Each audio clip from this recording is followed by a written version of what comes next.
Let's kick it off with Jussie Smollett, Empire actor and Black Pinocchio.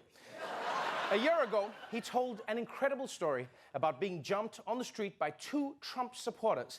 And now, someone might finally go to jail for that attack. A dramatic new turn that's thrust the Jussie Smollett case back into the spotlight. That's right. He's once again facing charges in Chicago for claiming he was the victim of a hate crime attack. This morning, Smollett is facing 6 new charges of disorderly conduct for lying to police. The move, a stunning reversal after prosecutors dropped all 16 charges the actor originally faced. In this new indictment, the special prosecutor's office says Smollett made numerous false statements to Chicago police on multiple occasions, reporting a heinous hate crime that he in fact knew had not occurred. Yes, Jussie Smollett is back in the headlines, this time for being indicted over reporting a fake hate crime. And it really sounds bad until you remember that his plan all along was to get a recurring storyline that doesn't go away. So he kind of got what he wanted, you know, this is what he wanted. And look, I know what Jussie did was wrong, but I won't lie, at the same time, I kind of feel bad for him, right? Because he gets into trouble now for calling in fake crimes, but those permit patties who made those bullshit calls to 911, they live their lives. They just do their thing. In fact, maybe that should be Jussie's punishment. He should be forced to get a white lady nickname. That should be it, yeah? Everywhere he goes, people are like, well, there goes Subway Smollett. There he is. But let's move on to Roger Stone, Trump campaign aide and the Monopoly man's cocaine dealer. This week, he was about to be sentenced for lying to the FBI and threatening witnesses. But luckily, he's got friends in oval places. Late tonight, all 4 federal prosecutors on the Roger Stone case have quit after the department undercut their recommended sentence. Just yesterday, those career prosecutors recommended he get 7 to 9 years behind bars.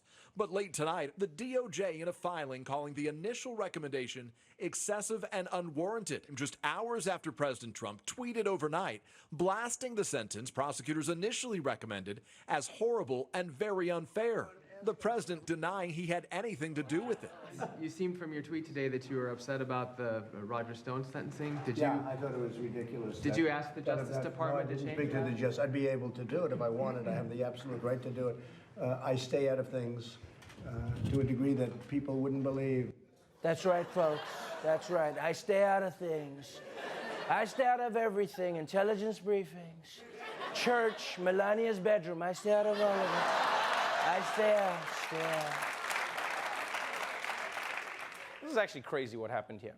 The Justice Department recommended Roger Stone get 7 to 9 years in prison, right? Trump then tweets that their recommendation is too harsh, so they then cancel their recommendation.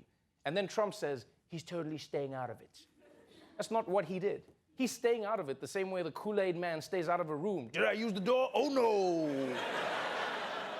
Because here's the thing, Trump is acting like his Twitter account can't influence the Justice Department, like they can't see his tweets. You know, it's like someone saying, I didn't ask her to marry me, I just had, will you marry me written in the sky. Anybody could have said yes, it could have been anybody.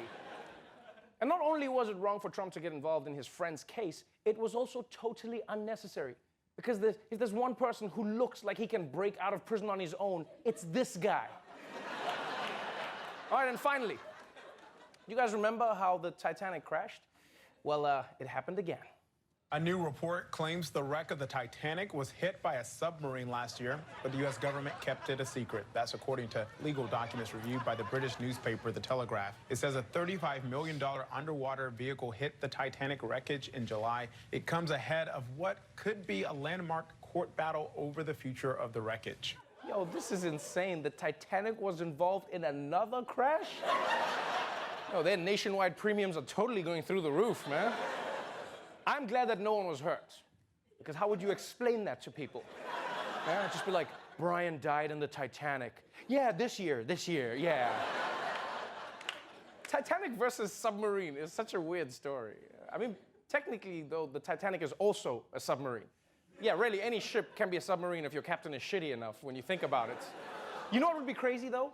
Is if getting hit makes the Titanic unsink. Like, that could be a rule, right? If you crash, you go down. If you crash again, you get to come up. Yeah, so now it floats up to the top, and then they back up on the surface. Everyone's like, yeah, we're alive. And then the iceberg shows up like, well, who didn't learn their lesson?